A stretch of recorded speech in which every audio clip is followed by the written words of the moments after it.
Keeping close track of developments in the Trayvon Martin case, Neighborhood Watch volunteer George Zimmerman admits he shot the unarmed teen in Sanford in February. He claims it was self-defense. Zimmerman now awaits trial on second-degree murder charges. As a direct result of this case, the governor created a task force on Florida's Stand Your Ground law, which is expected to come into play in the Zimmerman defense. The task force will meet for the first time in Tallahassee on Tuesday. The only person from Tampa from that group is attorney Joe Caimano. Joe, thank you for being here. Thank you. How did you get involved in this? Because you were involved in a case that had to do with Stand Your Ground, were you not? Yes. A few months prior to this, I was involved in Silvio Polanco's case. It was a road rage incident that happened here in Hillsborough County.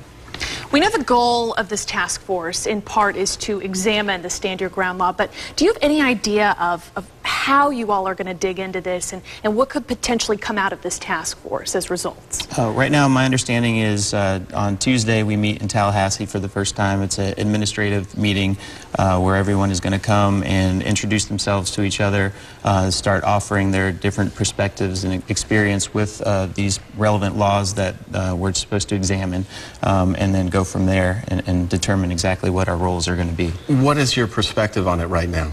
My perspective, as my experience with it, is that right now it's a good law. It applies to in cases that it's supposed to apply to, and my perspective is that I believe that we should all be able to defend ourselves, you and me and all of our families, if we are in fear of death or great bodily harm, and I believe that this law supports that belief and idea. And Joe, you're the only person from the Bay Area, like we said, involved in this task force, and you were telling me you feel like this is something you needed to be a part of. Why? Well, this is what I do. It's my profession. I do 100% criminal defense.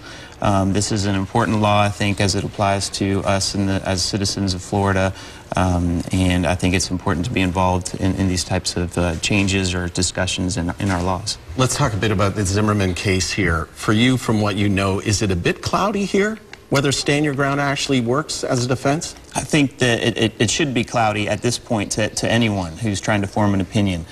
In these types of cases, what's going to happen in discovery process is depositions, interviews, and then there's going to be testimony in the court system.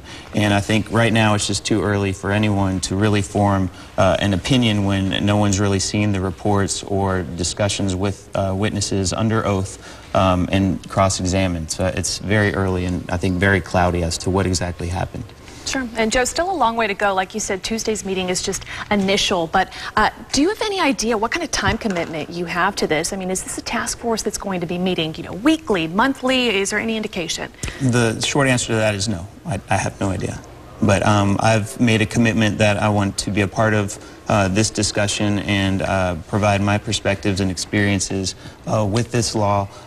We've done a lot of litigation with this law as defense attorneys and prosecutors in the past few years, and I think that it's important to have those experiences and perspectives out there during this discussion. Joe Caimano, thank you very much for joining us, and I'm sure we're going to hear a lot more from you in the coming months. Thanks for having me. Thanks, Joe. Really appreciate it. And you want to stick right here with us when we come back. Andrew Lurio's thoughts on the NFL draft and this week's news, views, and